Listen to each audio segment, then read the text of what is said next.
con la primera mesa, que como hace referencia al ingreso involuntario, me han situado otra vez aquí como moderador. Me van a volver a ver también en la segunda mesa, porque cada vez que falla uno me ponen a mí. No es por ningún tipo de que hayan visto ninguna actitud especial, sino porque ya que he venido, 12 horas me costó venir de Valencia, y digo, pues ya para las 12 horas que me han costado, pues ya me quedo aquí, ¿qué voy a hacer? Y lo a gusto que estoy aquí en el País Vasco. Bueno, vamos a empezar con esta mesa. En primer lugar, presentarles a los integrantes de la mesa. La mesa tiene un componente de realismo maravilloso. El componente de realismo maravilloso es una persona con discapacidad, que es la más importante, que realmente verán que los que tenemos la discapacidad somos los demás, no él. Tenemos también un representante de la Administración, un director de justicia y a su vez un funcionario público de pro, que tiene a gala el ser funcionario y servidor público. Y tenemos pues una excelente mujer dedicada al mundo de la discapacidad desde siempre, integrante de una maravillosa institución como es EDECA. Primero al que he hecho referencia, y por ese orden, su breve currículum es Miquel Merino, el primero que tenemos sentado a la derecha, y después hablaré con una en particular, que es mi compañera cuando termine, que esta me la he guardado aquí ahora al final. La tengo aquí en reservorio, no es que me estoy olvidando. Miquel Merino Torralba es representante del comité en primera persona de la Federación de Salud Mental de Euskadi y trabaja como agente de apoyo mutuo en AGIFES.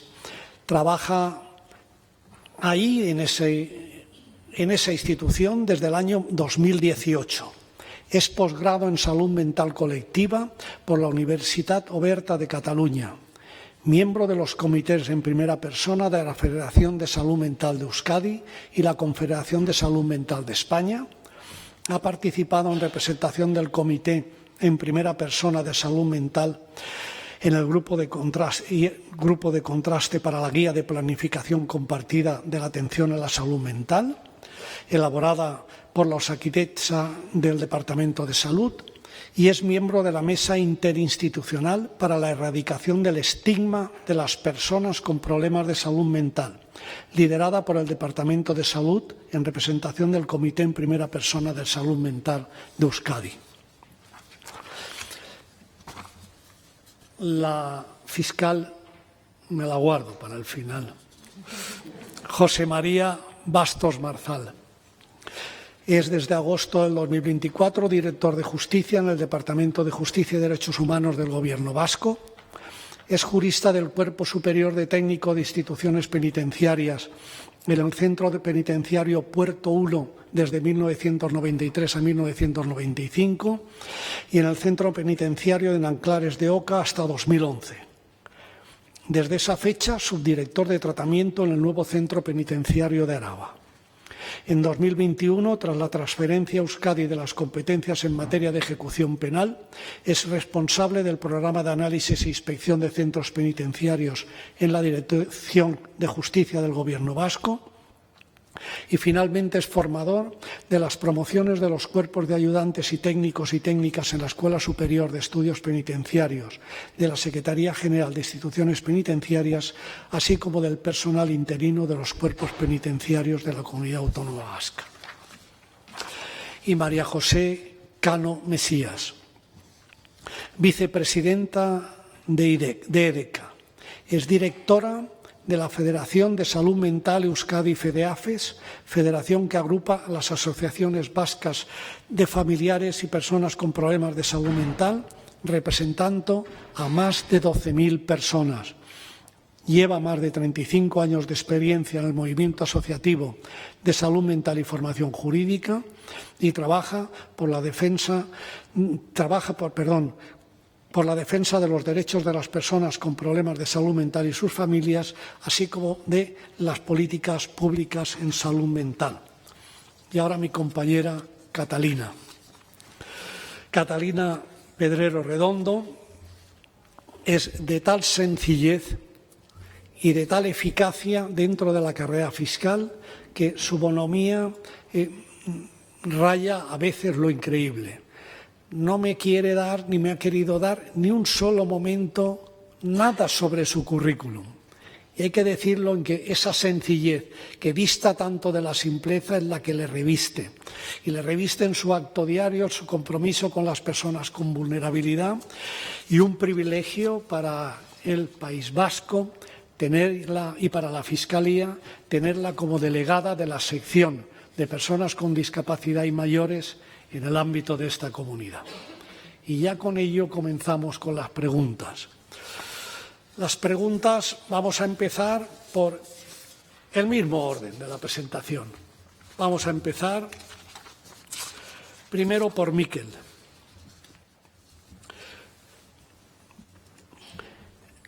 ¿Tú cómo intervendrías ante las situaciones difíciles en las que ves que se encuentran las personas en un momento de la salud mental gravemente afectada? ¿Qué intervenciones tú crees que serían las adecuadas? Vale, bueno, en primer lugar, mostrar mi rechazo al protocolo adicional del Convenio de Oviedo, que, como bien saben, bueno, aboga por los ingresos involuntarios sin atender a las particularidades o casuísticas de las personas, la coerción y la sobremedicación, ¿no? Dicho esto, creo que es pertinente decir que hay situaciones en las que las personas con un problema de salud mental atravesamos situaciones de mucho sufrimiento, angustia, ¿no?, de crisis. Pues voy a hablar a título personal y sin citar situaciones de otras personas. El creer que uno se quiere separar después de una relación de más de 20 años en pareja y con un niño y una niña, el creer o el pensar en ese momento que quiere dejar el trabajo, un trabajo en el que está a gusto, ¿no? Estar fuera de la realidad, pues eso, situaciones como la manía o la psicosis que no definen a la persona ni mucho menos, pero que están presentes en un momento puntual de nuestras vidas, ¿no? Entonces, ante la falta de recursos, como puedan ser las casas de crisis o centros de respiro, pues yo creo que habría que buscar la forma, cómo dar contexto a esto, ¿no? Pero pues hay situaciones en las que podemos requerir estar ingresados, ¿vale? He dicho eso, pues he hablado de manía, de psicosis, situaciones que en ningún caso definen a las personas con problemas de salud mental, que se puede recuperar uno de esas situaciones, ¿no? Y siguiendo con mi situación o con mi ejemplo, yo después de un diagnóstico de trastorno bipolar estuve trabajando 13 años como policía municipal sin que interfiriera ni fuera un hándicap para mi devenir diario, ¿no? Un poco por transmitir un mensaje de esperanza y resaltar que la recuperación no es que sea posible, sino que es un hecho. Muy bien, muchas gracias. Se evidencia que la reclusión como método de cuidado genera la castración definitiva de la vida de aquellas personas a que se le practica, y lo tenemos. Yo sigo y he seguido trabajando como policía y no ha ocurrido nada, no obstante tener cualesquiera momentos en una situación de un trastorno como consecuencia de cualquier bipolaridad que se pueda sufrir. Una evidencia más de qué es lo que significa el ingreso involuntario. Catalina, en el ámbito de la carrera fiscal se interviene en el orden civil, en el orden penal. Hay ingresos en el orden civil e ingresos en el orden penal. ¿Cómo describirías tú la diferencia entre ellos o qué es lo que has percibido tú entre unos y otros tipos de ingresos? Bueno, a ver, no es que sean, evidentemente son distintos tipos de ingresos. Yo lo que... ¿Qué es aquí? Si es que... Ahora sí. Vale. Bueno, lo que me refería, o lo que quiero decir, evidentemente los ingresos en el orden penal son propios del derecho penal. Los de carácter civil, evidentemente, es una obviedad, son de carácter civil. ¿Cuál es la nota o lo que yo pongo el acento? Quizá como fiscal, que intervenimos en todas las jurisdicciones, cuando estamos en el servicio de guardia. En el servicio de guardia, que es una naturaleza, es una jurisdicción penal, fuera de horas de audiencia, los jueces tienden su jurisdicción a otros ámbitos. Es el caso en este supuesto cuando tienen que ratificar, mejor dicho, estos internamientos de carácter civil. Pero al margen de eso, yo sí que quiero hacer hincapié, y me ha encantado escuchar a Miquel, porque vengo reclamando hace mucho tiempo ese aspecto, y es que en el ámbito de la guardia, en los internamientos al margen civiles, al margen de lo que son propiamente ya la ratificación, porque el juzgado especialista está fuera de los horarios de audiencia, cuando nos vienen las personas detenidas, muchas veces nos vienen con una situación que están de agitamientos, están descompensados, vienen de la mano de la posible comisión de un delito, generalmente de violencia doméstica, en el 98% de los casos, diría yo. En esos casos, cuando ya se produce, les trasladan a las unidades de psiquiatría. Las altas, evidentemente, tienen el carácter sanitario y además tienen que estar ese carácter civil. Pero cuando ya nos llegan a nosotros y ya tenemos que tratar esa posible comisión de delito por la que nos han llegado a nosotros, es cuando vemos que esta persona necesita una serie de atenciones que no se les están prestando en la guardia, en este servicio, y que yo creo que serían necesarias. Empezamos, en primer lugar, por la necesidad de turnos de letrados especialistas. Como bien decía antes Gonzalo, letrados que sean efectivos, que no estén ahí de cuerpo presente, porque para estar de cuerpo presente y te limites a firmar, pues mire usted, tienen que ser letrados con un carácter, un turno de especialistas que conozcan la legislación y que, por supuesto, se impliquen en la materia. También unidades de trabajo social. Es esencial esas unidades, porque en esas unidades entiendo yo que se valorarían los distintos recursos, las distintas opciones que se le puede dar a la persona que está en esa situación, y se le podría canalizar y encauzar a las distintas recursos. Hablas de espacios de retiro, algo así semejante, diría yo. Pero bueno, la unidad de trabajo social es fundamental, también considero. Los grupos de esfuerzos y cuerpos de seguridad del Estado, que también se creen unidades especializadas en esta materia. Hay muchas veces que nos vienen personas que están en esa situación, que han tenido esa situación de agitación y que nos redactan, han sido golpeados y que nos redactan atestados. Esto es objeto de otra discusión. Pero de la misma manera que también le pueden dar al médico o a la enfermera y no se levanta un atestado, aquí también entiendo que no se debería levantar un atestado, sino más bien un acta. Es decir, habría que diferenciar los casos, pero lo traigo a colación por la necesidad, entiendo yo, de crear esos cuerpos, unidades dentro de las policías locales, de la Ertzaintza, Policía Nacional o cualesquiera que sean. Y una de las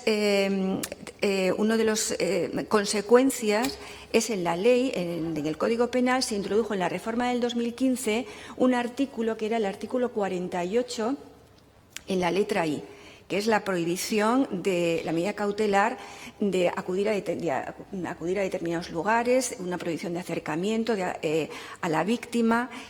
Ese doble párrafo que se añadió, literalmente, lo voy a leer, me van a permitir, voy a ser muy breve, no quiero extenderme porque vamos muy mal de tiempo, y se añadió para los casos que se apreciara discapacidad intelectual o discapacidad que tuviera su origen en un trastorno mental. Dice que se estudiará el caso concreto a fin de resolver teniendo presente los bienes jurídicos a proteger y el interés superior de la persona con discapacidad, que en su caso habrá de contar con los medios de acompañamiento y apoyo precisos para el cumplimiento de la medida. ¿Qué medios y qué casos? Entiendo que serían medios de carácter sociosanitario, en coordinación con estos equipos especializados de fuerzas y cuerpos de seguridad. No existen. Si no existen, ¿para qué adoptamos, para qué se ha introducido esa modificación? Si está vacía de contenido, seguimos aplicando medidas cautelares a personas que van a acabar porque se observa claramente que el alta, en muchos de los casos, ha sido precipitada. La crónica de un internamiento involuntario está garantizada, la comisión de un nuevo delito, porque si va acompañada de una orden de alejamiento de la familia, que las familias están desbordadas y por mucho amor que se les quiera dar en su casa, que a veces retiran las órdenes, otras no, se les acoge otra vez y no son los lugares donde tienen que estar. Tienen que ir a unidades de centro, medio estancia, donde se les pueden aplicar esos tratamientos que necesitan. Porque las familias tenemos que ser, y esto lo quiero subrayar porque me sucedió en la Guardia de Diciembre. Lo suelo ver, pero en aquel caso, digo, aquí ya, aprovechando de que había que venir, digo, hay que ponerlo de relieve. Las familias paren misericordia con esos hijos y con esos familiares. Están desbordados, carecen de medios.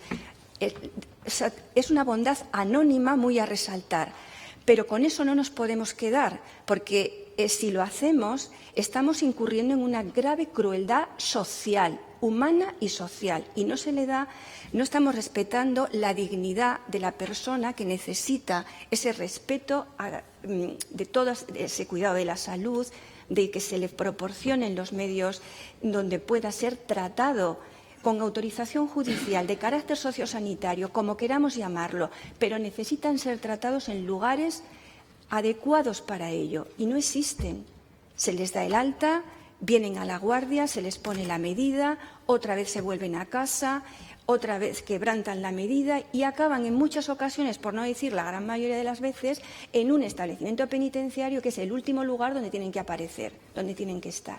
Es decir, es un problema que yo creo que debemos reflexionar sobre ello y hay que darle solución. Por eso, cuando te he oído hablar de la necesidad de crear esos espacios de retiro y de casos para atender esos casos de crisis, pues no tengo por menos que aplaudirte.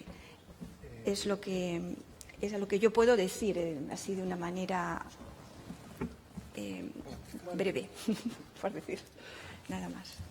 Pasamos ahora a José María, que con la especial situación de director general y previamente de haber trabajado tantos años en el ámbito penitenciario como formador y como servidor público, en el concreto ámbito del ingreso involuntario, en donde se da esa circunstancia de esa ausencia de capacidad para consentir por sí mismo, la idea de la labor del facilitador, ¿cómo la entiendes tú desde esa perspectiva? Gracias. Bueno, en el plan de acceso a las personas con discapacidad, siguiendo las previsiones del plan, se llevó a cabo un contraste con las personas, precisamente con las entidades que representan a las personas con discapacidad. Las conclusiones, la conclusión principal es que el principal obstáculo para el acceso a la justicia estriba en la comunicación, la dificultad de comunicación, ¿vale? Más allá de las dificultades, obstáculos físicos que más o menos se van resolviendo con las normas de edificación modernas, el principal obstáculo estriba y, por tanto, la labor del facilitador o facilitadora se versa en posibilitar precisamente esa comunicación entre los operadores jurídicos, las personas que trabajan en la Administración de Justicia y las personas que acceden a la justicia, bien sea en el ámbito penal, bien sea en el resto de los órdenes jurisdiccionales. Esto cobra especial significación en el caso del ingreso involuntario, obviamente. Lo que estamos haciendo, en el sentido, para seguir avanzando en el desarrollo de un programa de facilitadores en el País Vasco, los dos objetivos que tenemos ahora en el departamento es garantizar la formación, que es fundamental, es la clave de lo que le da el valor añadido, evidentemente, a ese trabajo, por lo cual estamos definiendo con la Universidad del País Vasco, estamos definiendo los contenidos de esa formación y también la forma que sea viable, que se pueda compatibilizar con el trabajo diario de las personas que van a llevar a cabo esta labor. Y el segundo objetivo sería la regulación. Y para ello hemos incluido en la planificación normativa del año del ejercicio 26, hemos incluido ya la aprobación de un decreto para el cual hemos redactado un borrador. Todo eso a través del Servicio de Justicia de Adultos, que está aquí el responsable, al que aprovecho para saludar y agradecer su trabajo también. Muchas gracias. Ahora ya vamos a cerrar el círculo con la primera intervención y con la última de preguntas en esta mesa. El círculo del realismo tangente, el a pie de obra. Ya la primera intervención de Miquel ha sido clarividente, ha incidido en lo que desde el principio hemos dicho, que el convenio de Oviedo, ni en Oviedo ni en ningún sitio, y las consecuencias que le ha traído para el internamiento, en la lectura todavía y nomenclatura de la ley. Y ahora le vamos a preguntar a María José, desde su especial función de una institución tan prestigiada en el País Vasco como EDECA, ¿qué problemas sienten las personas a ingresar o que se ingresan y las familias de las personas que van a ser ingresadas o que ya lo han estado? Bueno, pues yo voy a hablar más desde la perspectiva de la entidad de la que procedo, ¿no? Porque, claro, es de salud mental y demás, ¿no? Quiero decir que me voy a centrar en el ingreso psiquiátrico, ¿no? Entonces, son dos perspectivas diferentes, ¿no? O sea, una cosa es las preocupaciones que nos trasladan las familias y otra las que nos trasladan las personas. Las personas, bueno, pues lógicamente las preocupaciones que trasladan tienen que ver con esa pérdida de autonomía. Mucho tiene que ver también con la falta de información clara y accesible, ¿no? En un momento, además, de crisis. Entonces, la sensación de no ser escuchadas, el miedo a medidas coercitivas, a contenciones tanto físicas como farmacológicas y a no saber ni cuánto va a durar ni demás. Y luego, sobre todo, bueno, pues lo que ha comentado antes Gonzalo, que no solamente está en juego la libertad, están en juego otros derechos como la integridad física, el consentimiento informado, todo eso. Entonces, en resumen, las personas podríamos decir que lo que nos hacen llegar es la falta de información clara y accesible, la falta de designación de abogado, o sea, eso se quejan de haberlo solicitado, de que no se les ha nombrado. Se quejan bastante. También otra queja que tienen, digo por decir algo del ámbito estrictamente jurídico, es también otra queja que a veces dicen las personas que el juez le examinó por videoconferencia, no le vio presencialmente. Es una queja que también nos dice bastante, ¿no? Porque la percepción presencial es muy importante, ¿no? Eso es algo también que se quejan. Y, bueno, en general, el no acceder, cuando han querido acceder a defensa jurídica, a un letrado, el no acceder, pues bien, porque incluso contestaciones que se les han dado, digo, pues en el marco del hospital, etcétera, de eso solo es para detenidos, esto no sé qué, no sé cuánto, etcétera, ¿no? Entonces, bueno, las personas se enfocan en el tema de derechos y demás. Y luego está la otra parte, la familia, ¿no? La familia, o sea, en estos procesos quiero dejar claro que hay un sufrimiento terrible por parte de la persona, por parte de la familia, de todo el entorno. O sea, eso tenemos que tenerlo claro, que es una situación difícil. Por parte de la familia, bueno, pues la familia está en una situación de ambigüedad pura. O sea, por una parte quiere el bienestar de su ser querido, etcétera, quiere respetar lo que está diciendo, que no quiere ingresar, pero por otra parte está viendo que necesita ingresar, ¿vale? Por otra parte, en la mayoría de las veces, las familias se encuentran muy solas en este proceso, ¿eh? No hay un apoyo que haga ese seguimiento, que prevenga, etcétera, y se encuentran muy solos. Y en la mayoría, o sea, entonces las familias que tienen culpa, miedo, ¿no? A ver qué va a pasar, porque las familias quieren que se le trate, pero no quiere que se le ate, no quiere que se le... ¿Me explico? O sea, que es que parece a veces... Bueno, pues eso. Luego, otra cosa muy importante es que se deja el tema del ingreso en manos de las familias. O sea, cuando una familia llama y dice, oye, pues mira, estoy viendo que las cosas están así y tal, llama al 112, haz esto, vete a hablar con el juez. Entonces, bueno, creo que hay que establecer una serie de canales. Decía Gonzalo lo del tema de la reforma.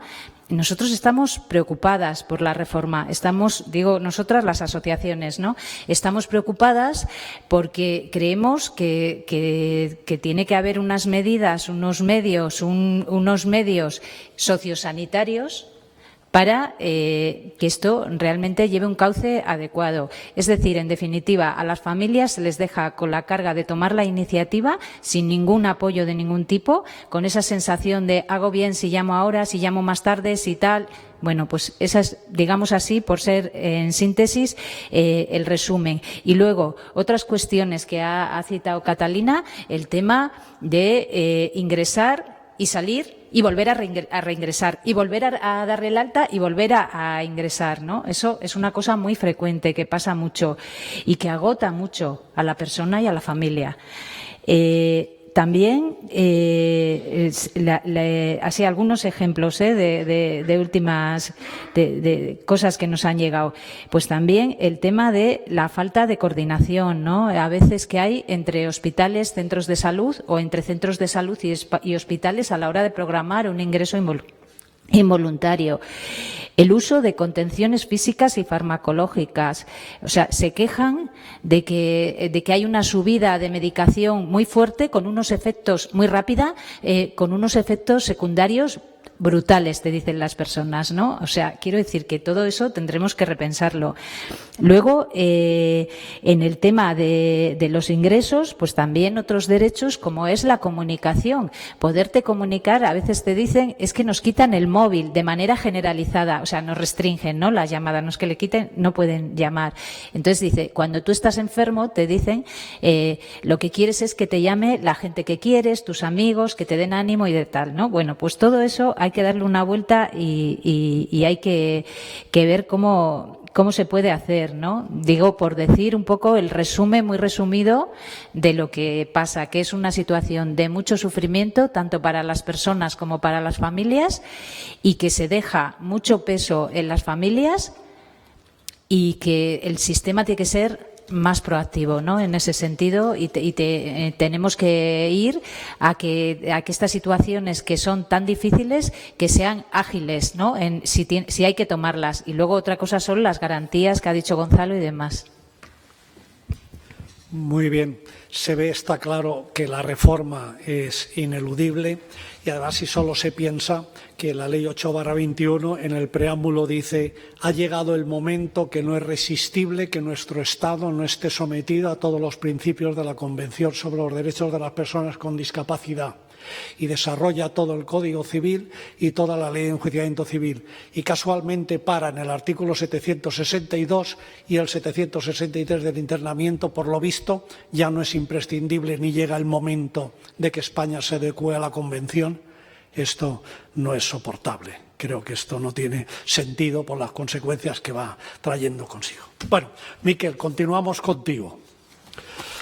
Ya partiendo de esas situaciones difíciles que se dan y de la forma como tú has evidenciado que no deben de comportar la separación para nada del mundo real, del mundo efectivo e integrado de la persona que la sufre,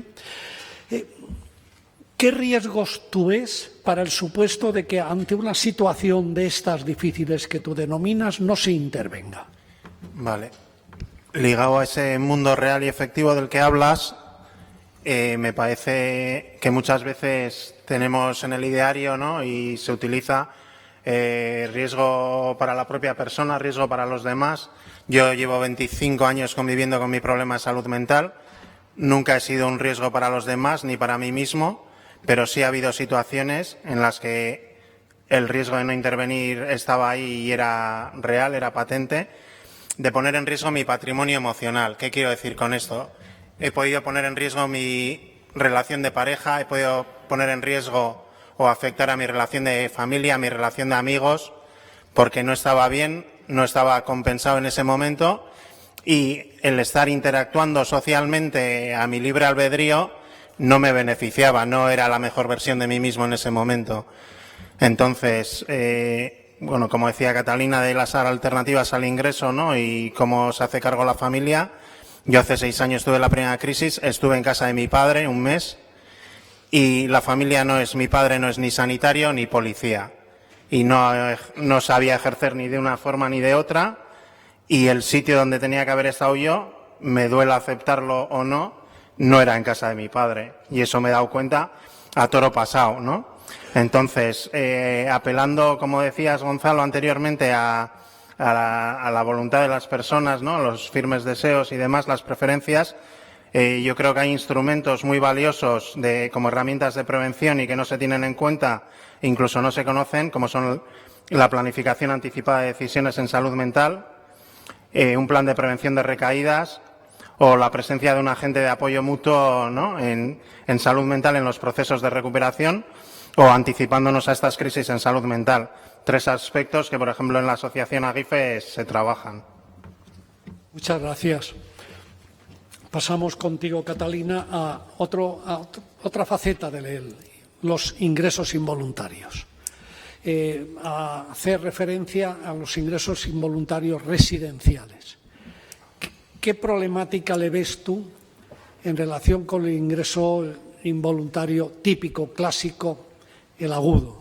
A ver, yo lo que veo ahí es la necesidad imperiosa de una regulación clara, pero que no deje que no haya ningún tipo de fisura, porque lo que observamos en este momento es que el ingreso residencial, que es necesario porque la persona, bien porque ingresa porque no tiene en ese momento, bueno, pues no tiene la capacidad para decidirlo ella, tampoco lo ha previsto, e incluso aunque lo hubiera previsto, es necesario, si se da esa circunstancia, que el juez ratifique, autorice ese ingreso, en este caso, en estos casos.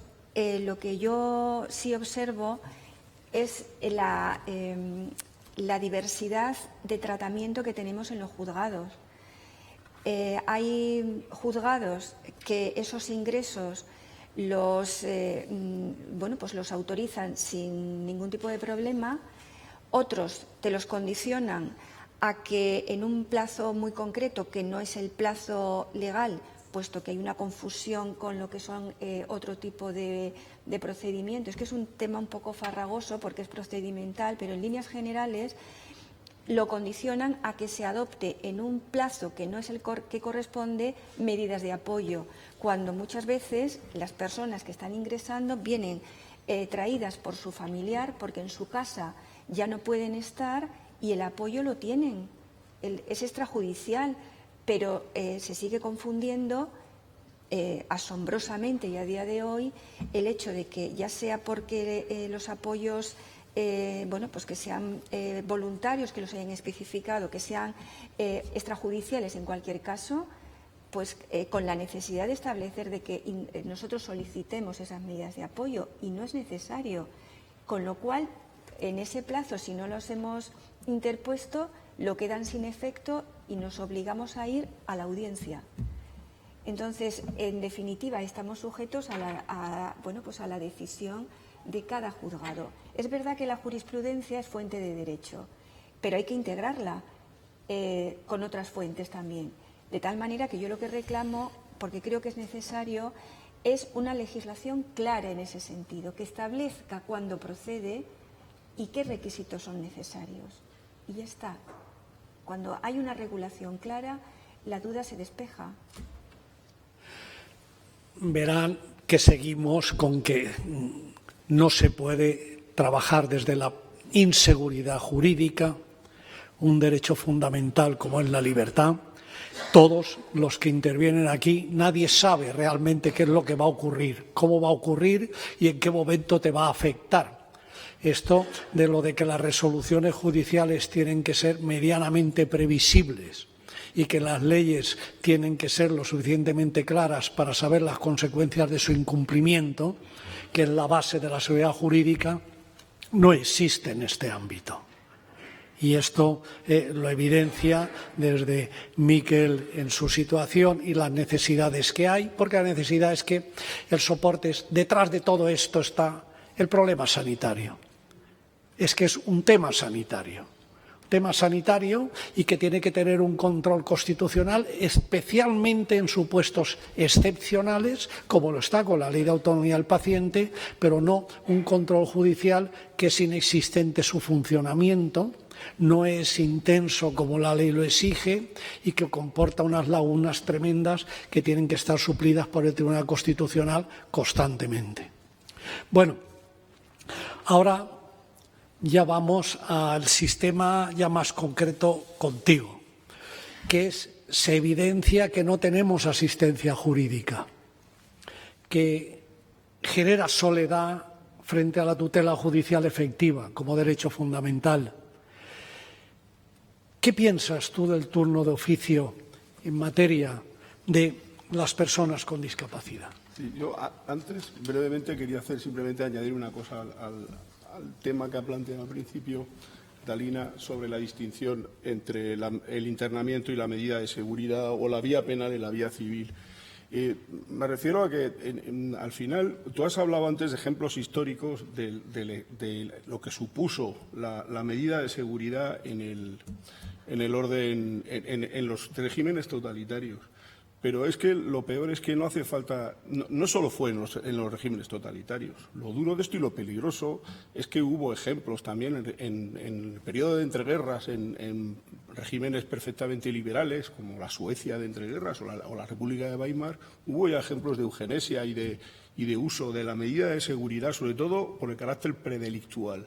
Lo más peligroso de la medida de seguridad es cuando se aplicaba, aunque no hubiera un hecho que revistiera las características de delito. Y eso es algo que nos puede horrorizar aquí, pero también ha sido una demanda social a veces, ¿no? En el sentido de qué tiene que pasar para que una persona le ingrese. ¿Es que tenemos que esperar a que se cometa un delito para que una persona le ingrese? No podemos esperar a que se cometa un delito para intervenir, pero sí desde luego, para privarle del más elemental de los derechos. Entonces, yo digo todo eso por la necesidad de evitar que el ingreso involuntario se convierta en una forma de aplicación de medidas de seguridad predelictual, porque existe ese riesgo y tenemos ejemplos históricos y en la época que estamos ahora mismo no estamos como para arriesgarnos en ese sentido. Y eso lo relaciono con la pregunta de la intervención del turno de oficio de las personas discapacitadas, porque es fundamental en ese sentido que se respeten las garantías de la persona. El plan de acceso también preveía la constitución de una comisión para valorar eso. Yo, aun a riesgo de que me digan eso de acusarme de aquello que decía Napoleón, de que cuando quieres eternizar un problema crea una comisión, cuando quieras resolverlo dicta un decreto, ¿no? Bueno, yo creo que no, que la comisión se ha creado y hemos tenido una primera sesión de contraste con personas, con representantes de las personas con discapacidad, con representantes también de los colegios de la abogacía y con personal del Gobierno vasco, el personal técnico de los servicios de apoyo a la justicia. Y las primeras conclusiones pues están claras. Las ventajas son todas y los retos se pueden superar. Yo creo que se pueden superar y bueno, pues ya hemos dado el primer paso para ello. Ahora lo tengo que hacer, pues si no, María José me mata. O sea, Vamos a hacer la penúltima pregunta a María José y luego terminaremos contigo, Miquel, el auténtico interesante de la mesa, o sea, la efectiva persona que está en el entorno de lo que aquí estás tratando, como destinatario. ¿Qué podemos hacer para todo este ingreso involuntario que tanto estamos criticando para evitarlo? Sí, bueno, antes de contestar me vas a permitir que... Ay, perdón. Antes de contestar, que diga dos cositas que se me ha olvidado antes de las intervenciones. Una, respecto a lo que ha dicho Chema, efectivamente, el turno de oficio pues se analizó que era esencial y uno de los supuestos era el ingreso involuntario, el turno de oficio especializado, ¿no? Eso se analizó y es así. Y también la figura de la facilitación judicial, pues será importante.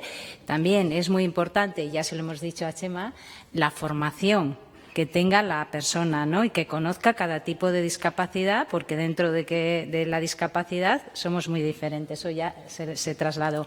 Y luego, respecto a lo que ha dicho antes Catalina, que llegan como que al final se levanta un atestado y tal. Es que se levantan atestados cuando hay un ingreso involuntario con unas contenciones. Se levanta un atestado. O sea, quiero decir que yo he visto que se levanta atestados cuando hay un ingreso involuntario que requiere, ¿no?, una contención y por lo que sea, yo qué sé, pues empujan o lo que sea, y he visto atestados así. Quiero decir que en el propio contexto del ingreso involuntario, ¿no?, que es un poco, pues bueno, yo ya he tenido conversaciones y demás de este tema, pero que eso también pasa en el mismo momento del ingreso, O sea, que para dejarlo un poco, que repensemos un poco todo. Y contestando a la pregunta que me ha dicho Gonzalo, ¿qué podemos hacer para evitar el ingreso involuntario?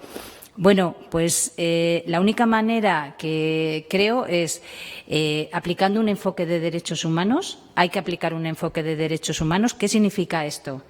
Esto significa que, bueno, pues que tiene que haber unos recursos, unas herramientas y profesionales preparados para poder abordar la situación de la crisis. Significa también una prevención y una proactividad del sistema. Estamos en un sistema reactivo. ¿Qué es reactivo?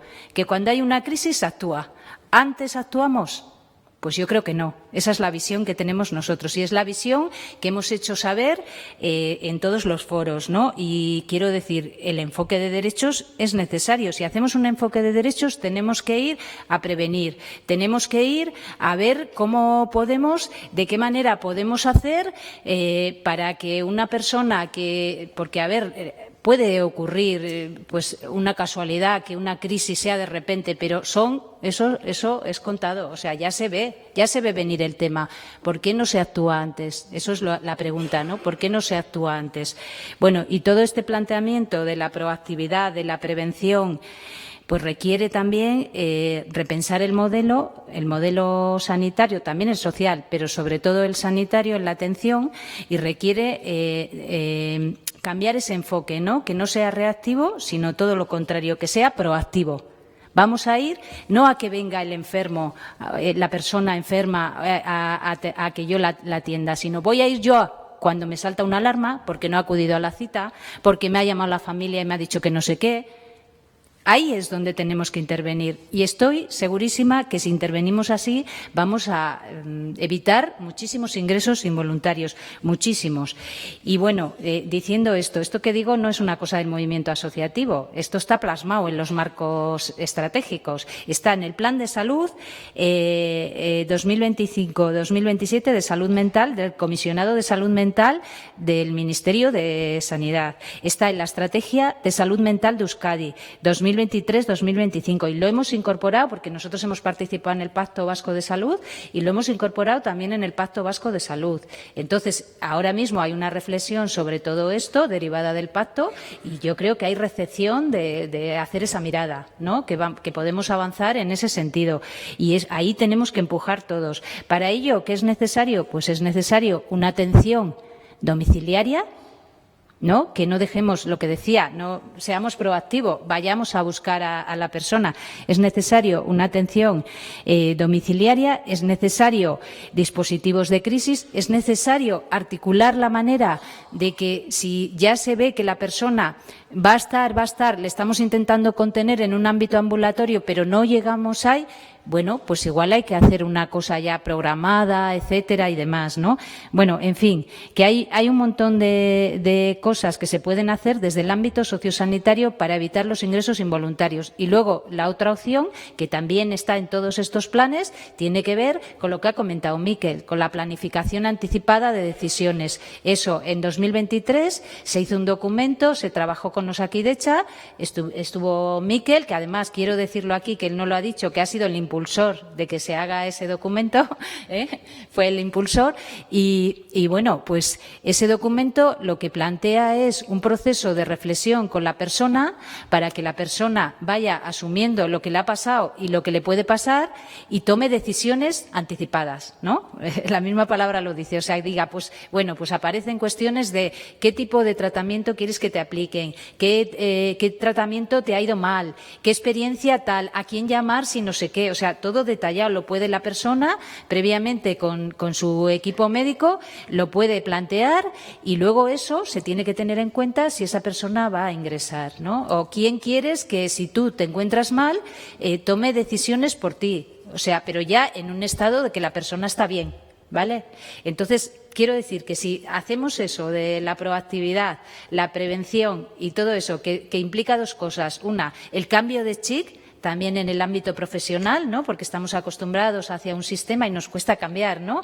El cambio de chip y luego, aparte, pues bueno, poner algunos recursos, claro, porque hay que formar, ya se está haciendo cosas, porque ya hay gente que está haciendo formación en desescalada, que está haciendo formación bueno, pues en todo lo que tiene que ver. Se han creado también salas de baja estimulación o de confort que llamamos para que la persona esté allí, para evitar contenciones. O sea, vamos dando pasos, pero tenemos que empujar a que sea más, ¿no? Para evitar precisamente los ingresos involuntarios. Y acabo. Bueno, ya la última pregunta va para ti, Miquel. Tú como agente de apoyo mutuo, cuando te acude alguna persona que está en una situación problemática y de salud mental y solicita tu apoyo, ¿qué intervención es la que tienes? ¿Qué es lo que normalmente sueles decir? ¿Cómo actúas ante esta situación? Bueno, decir que esta figura para muchas de vosotras y vosotros, me imagino, será desconocida. Es un enfoque pese a llevar desde 2018 completamente pionero e innovador, ¿no? Entonces, innovadoras son también las respuestas que intentamos dar desde este programa, ¿no? Y es escuchar desde la experiencia vivida de alguien que tiene un problema de salud mental a pie de igualdad, en una relación horizontal, transmitiendo esperanza, transmitiendo que el problema de salud mental no define a la persona, sino que es una más de las situaciones que le rodean, ¿no? Pues como los quesitos del Trivial, pues sería un quesito más en su vida, ¿no? Que se puede tener una vida plena y satisfactoria pese a tener un problema de salud mental.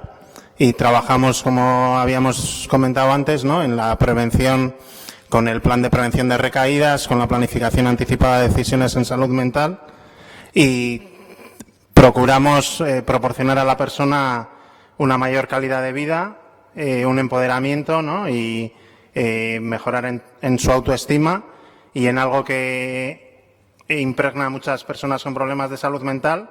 Trabajamos sobre ello, como es el autoestigma, ¿no? La autopercepción en relación al problema de salud mental. Todo eso intentamos hacer. Muy bien. Con esto finalizamos la mesa. Muchísimas gracias por su atención y sobre todo por el retraso. Ahora creo que hay un descanso hasta 1:30 y sobre todo confiamos que hayamos conseguido trasladarles que el problema de la privación de libertad como última ratio para que le curen a alguien parece ser que no es el método más adecuado de curación. Muchísimas gracias.